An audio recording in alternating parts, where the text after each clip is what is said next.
வணக்கம் தோழமைகளே, நான் உங்கள் அரசி. இன்றைக்கி ஈஸியான ஒரு ஸ்வீட் ரசகுல்லா எப்படி செய்கிறதுன்னு பார்க்கலாம்.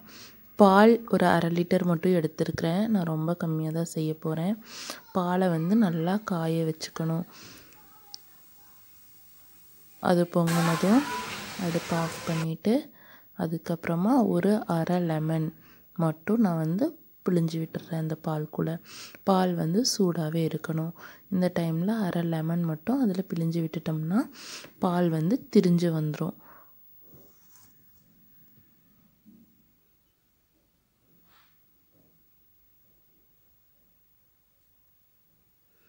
ஒரு 5 நிமிஷம் அப்படியே விட்டுறலாம்.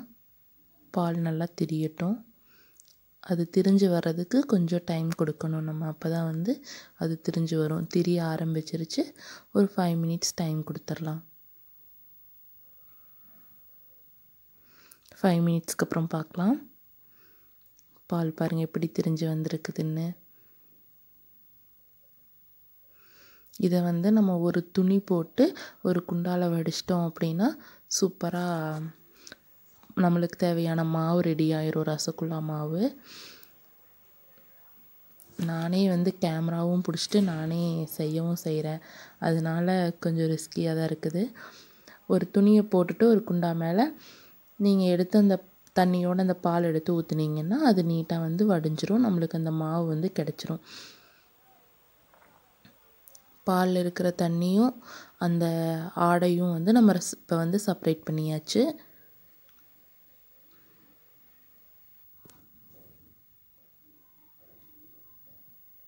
இப்போ கொஞ்சம் குளுந்தண்ணி ஊற்றி அந்த ஆடையை லைட்டாக கழுவிக்கலாம். ஏன்னா நம்மளை லெமன் ஊற்றிருக்கோம்ல, இந்த லெமனோட டேஸ்ட் இல்லைன்னா அந்த திரிஞ்சு அந்த ஆடையில் இருக்கும். அதனால் அதை செப்பரேட் பண்ணுறதுக்காக கொஞ்சமாக நம்ம கூல் வாட்டர் யூஸ் பண்ணிங்கன்னா ரொம்பவும் பெட்டராக இருக்கும்.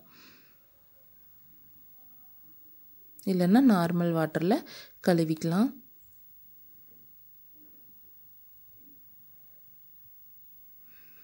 கழுவி எடுத்து நல்லா பிழிஞ்சிடணும்.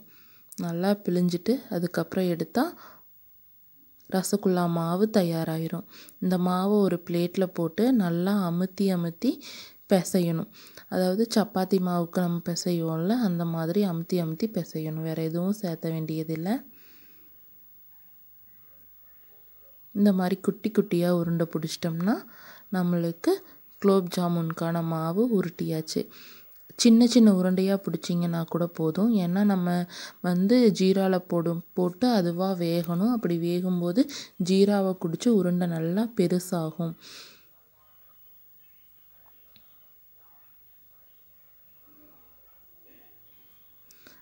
நம்மளுக்கு எந்த சேஃபில் வேணுமோ அந்த சேஃபில் நம்ம இதை உருண்டை பிடிச்சி வச்சுக்கலாம். இப்போ நம்ம ஜீரா காய்ச்சிடலாம். எப்படி ஜீரா காய்ச்சறதுன்னு பார்க்கலாம். எனக்கு சுகர் கம்மியாக வேணும். அதனால நான் சர்க்கரை கம்மியாகவும் தண்ணி எக்ஸ்ட்ராவும் போட்டிருக்கேன். 1 டம்ளர் சுகர், அதுக்கு 1/2 டம்ளர் வாட்டர் கொடுத்தீங்கன்னா போதும். அதுதான் நார்மல் டேஸ்ட் கொடுக்கும், நல்லாவும் இருக்கும். நான் எனக்கு சுகர் அதிகமாக வேண்டாம் அப்படிங்கிறதுனால நிறையா தண்ணி ஊற்றி ஒரு சுகர் சிரப் மாதிரி தான் செஞ்சுருக்கேன். ஜீரா காய்ச்சுற மாதிரி காய்ச்சலை. நான் சுகர் சிரப்புக்குள்ளே இப்போ ரசகுல்லா உருண்டைகளை ஒவ்வொன்றா சேர்த்திடுறேன்.